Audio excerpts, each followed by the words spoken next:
Okwefaananyirizaako omukago obwakabaka gwe bwatta ne kampuni ensogozi y'omwenge eya Uganda Breweries Limited okukola omwenge ogwaffe ogw'engule. Ku mulundi guno obwakabaka nga buyita mu kitongole kya Majestic Brands busse omukago ne kampuni ya Vero Food Industries Limited okukola amazzi g'obwakabaka amatongole agatuumiddwa olwendo Kattanyonta. Ssentebe w'olukiiko oluddukanya kampuni ya Vero Food Industries Limited Emmanuel Katongole akasizza abantu ba Kabaka nti amazzi agakoleddwa gali ku mutindo gwa nsi yonna. Twasabibwa nga Mwami Kawadwa bw'agambye okuwaayo entegeka bwe tuba nga tusabiddwa okukolera Obuganda amazzi agayitibwa olwendo. Era tweyama nti tujja kwegatta ne Majestic Brands tulabe nti olwendo terukoma kubeera Kattanyonta ne lubeera amazzi agakulaakulanya Obuganda. Amazzi ago Ssebo Katikkiro gakoleddwa mu ngeri ya mulembe nnyo. Gakolebwa ebyuma ebisingira ddala okubeera eby'omulembe ne gabeera nti Uganda National Bureau of Standards yagayisa.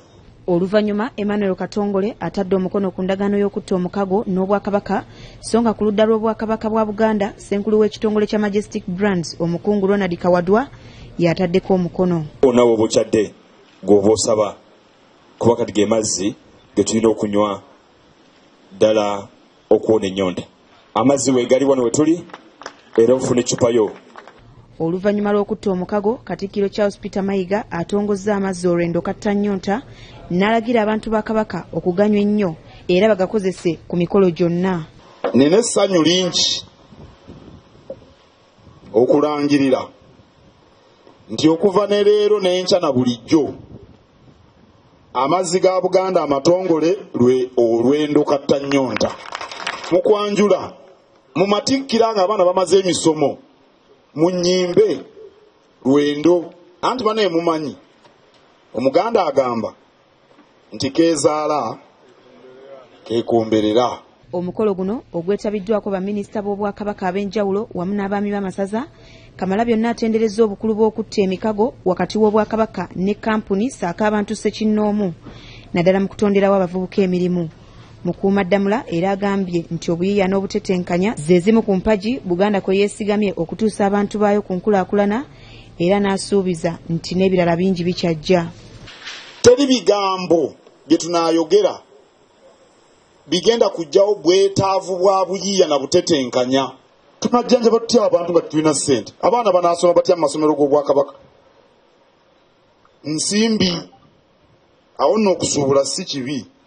Era obuyiiya kintu kya mugaso kye kituusa ku mikago. Obwakabaka bwa Buganda kati bulina emikago egy'enjawulo n'ebitongole amakampuni n'abantu ssekinnoomu.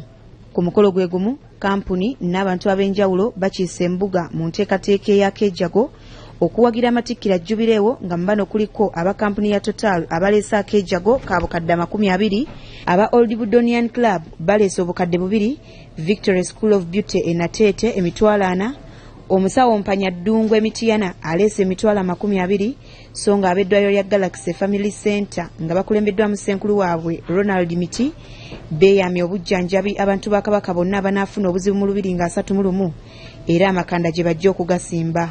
Tweyamye ku lwa Galaxy nti nno tujja kwegatta ku abo bonna bannaffe abagenda okuwaayo obujjanjabi obusookerwako ku lunaku olwo. Mu balala abangi abazze okwejaga mwe mulina aba CBS Kaliso Family abaleese obukadde 12,42 nga bano bakiikiriddwa abaweereza ba pulogulaamu eno okuli Wycliffe Luyombya, Abe Mukiibi ne Hajabu Kawenja. Ayogedde ku lwa banne. Tubadde tusaba nti ono Jubileewo feeza naye bwe tunaaba tutuuse ku Jubileewo zaabu mukama wange batutegeeze bukyali bajeti yonna ey'omukolo twetemye gikolako ffe ng'abakaliisoliiso Jubileewo zaabu mukama wange tweyanzizza nnyo tweyanzeege tukuŋŋaanyiza obukadde 12 mu40 olwaleero akeejaga kakuŋŋaanyiziddwa ka bukadde 35 mu emitwalo 81 era Katikkiro Charles Peter Mayiga yeebazizza bonna abeetabye mu keejago kano n'agamba nti kikulu nnyo okukolera awamu mu nteekateeka z'okukulaakulanya Obwakabaka kubanga awali obumu tewali kirema.